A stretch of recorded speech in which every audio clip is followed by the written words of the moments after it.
صلی علی رسول الكریم اما بعد فقد قال اللہ تبارک و تعالی فی القرآن المجید اعوذ باللہ من الشیطان الرجیم بسم اللہ الرحمن الرحیم ذلك الكتاب لا ریب فیہ ہدی للمتقین وقال النبی صلی اللہ علیہ وسلم خیرکم من تعلم القرآن وعلمہ۔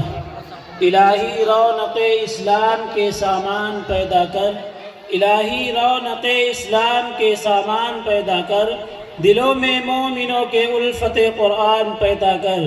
صدر محترم، اسٹیج پر رونق افروز بزرگان دین، حاضرین جلسہ، آج کے اس محفل میں اور آج کے اس مبارک اجلاس میں میرا موضوع سخن دنیا کی سب سے پاکیزہ کتاب قرآن پاک ہے۔ ہمیں چڑھتے ہوئے سورج کی طرح یقین ہے کہ اس کا ایک ایک حرف سچا اور صادق ہے، اور قرآن پاک جس کی زبان مقدس، بیان مقدس اور جو فصاحت و بلاغت کا ٹھاٹھے مارتا سمندر ہے، جس کے متعلق ارشاد ربانی ہے۔ قرآن پاک وہ کتاب ہے جس کے صادق اور برحق ہونے میں کوئی شک و شبہ نہیں، اور جس کے بارے میں محسن انسانیت حضور پاک صلی اللہ علیہ وسلم نے ارشاد فرمایا کہ تم میں سب سے بہتر شخص وہ ہے جو قرآن کو سیکھے اور سکھائے۔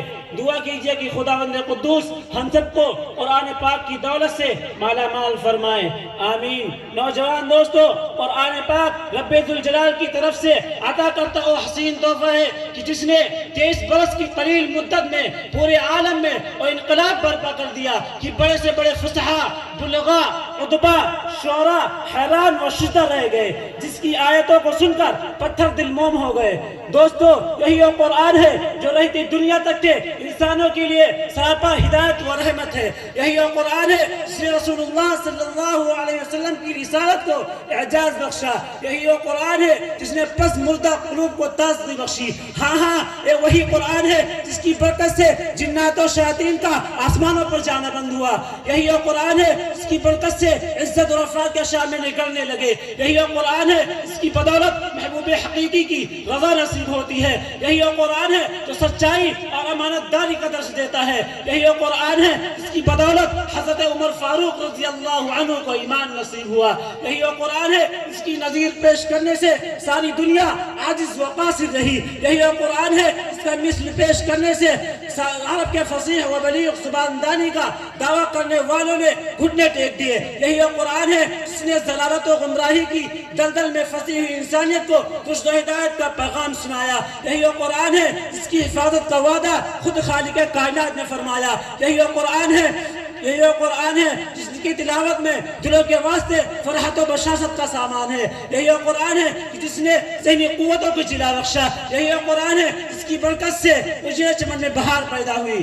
محترم حضرات، آج کے اس نازک دور میں حفظ کلام پاک کو فضول سمجھا جاتا ہے، اس کے الفاظ رٹنے کو حماقت بتایا جاتا ہے، اور کہا جاتا ہے کہ اس کا پڑھنا اور رٹنا سود ہے۔ افسوس صد افسوس، اس قرآن پاک کے بارے میں ہمارا ایک خیال جس کے بارے میں شہنشاہ بدحا تاجدار مدینہ سرور کائنات جناب محمد رسول اللہ صلی اللہ علیہ وسلم نے ارشاد فرمایا کہ اقرأ وارتقی ورتل کما کنت ترتل فی الدنیا فإن منزلك عند آخر آیت تقرأها۔ کل قیامت کے دن حافظ قرآن سے کہا جائے گا کہ قرآن پڑھتا جا اور جنت کے درجوں پر چڑھتا جا، اور ٹھہر ٹھہر کر پڑھ جیسا کہ تو دنیا میں ٹھہر ٹھہر کر پڑھا کرتا تھا، پس تیرا مقام اور ٹھکانہ وہی ہوگا جہاں آخری آیت پر پہنچے۔ دوستو، یاد رکھو، یہ قرآن کریم دنیا کی سب سے بڑی نعمت ہے۔ یہ زمین، یہ آسمان، چاند، سورج، ستارے کوئی اس نعمت کا مقابلہ نہیں کر سکتے۔ یہ قرآن پاک رب کائنات کا مقدس اور عظیم کلام ہے، اور کیوں نہ ہو جبکہ اس کا اتارنے والا امین، جس کے ذریعے سے اتارا گیا وہ بھی امین، جس ذات پر نازل ہوا وہ بھی امین، جس مقام پر نازل ہوا وہ بھی امین، جس مہینے میں نازل ہوا وہ 1000 مہینوں سے افضل، اور جس رات میں نازل ہوا وہ تمام راتوں سے بہتر ہے۔ اللہ کا مقدس اور پاکیزہ کلام تمام کلاموں سے افضل اور برتر ہے۔ حدیث پاک میں آتا ہے فضل کلام اللہ علی سائر الکلام کفضل اللہ علی خلقی، کہ اللہ کے کلام کو سب کلاموں پر ایسی ہی فضیلت ہے جیسے کہ خود حق تعالی شانہ کو تمام مخلوق پر۔ اللہ کا دلارا اور خدا کا پیارا نبی ارشاد فرماتا ہے کہ جس نے قرآن کو پڑھا اور اس پر عمل کیا اس کے والدین کو کل قیامت کے دن سورج سے بھی زیادہ روشن تاج پہنایا جائے گا۔ غور کرنے کا مقام ہے جبکہ اس کے والدین کو اس قدر قیمتی انعام سے نوازا جائے گا تو خود پڑھنے والے کا مقام اور مرتبہ کا عالم کیا ہوگا۔ حضرات قیامت کا میدان ہوگا اور ایسے 10 آدمی جن کے لیے جہنم واجب ہو چکی ہوگی۔ حافظ قرآن اپنے رب کے بارگاہ میں سفارش کرے گا، پروردگار عالم اس کی سفارش قبول کرے گا اور ان کو اس حافظ قرآن کی برکت سے جہنم سے نجات عطا ہوگی۔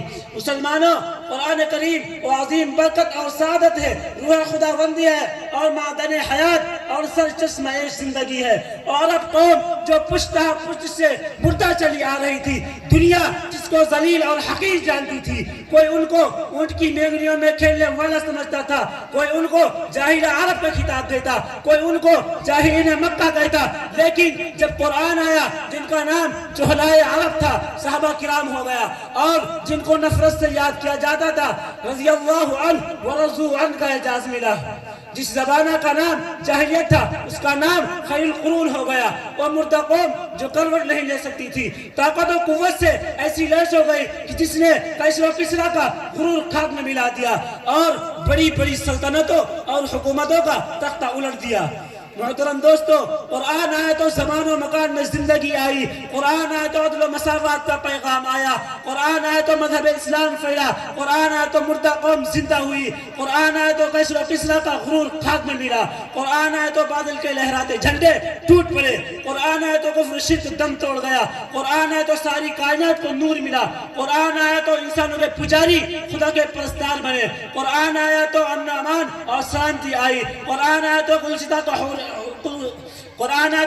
کو بہر حسن عطا ہوا۔ ہاں مجھے کہہ لینے دیجئے کہ قرآن آیا تو روشنی آئی، قرآن آیا تو تاریکی کا فور ہوا، قرآن آیا تو امن امان اور سلامتی آئی، قرآن آیا تو قرآن آیا تو شرافت و عزت ملی، قرآن آیا تو ذلالت و گمراہی کی وادیوں میں بھٹکتے ہوئے انسانوں کا درد و غم ملا، قرآن آیا تو دوستو سب کچھ ملا۔ مگر افسوس، صد افسوس، ہم نے قرآن کے دامن مقدس کو ترک کر دیا، ہم نے اس کی پاکیزہ تعلیمات کو بھلا دیا۔ نتیجہ یہ ہوا کہ وہ مسلم قوم جس کے سر پر عزت و رفعت کا تاج تھا، ذلت و رسوائی کی کار میں جا گری۔ وہ قوم کامیابی جس کے آگے بڑھ کر استقبال کرتی تھی، ناکامی اس کا مقدر بن گئی۔ وہ مسلم قوم جس کی ایک آواز پر افریقہ کے جنگل میں رہنے والے خونخوار درندوں نے میدان خالی کر دیا تھا، آج ایک چونٹی بھی اس کا حکم ماننے کو تیار نہیں۔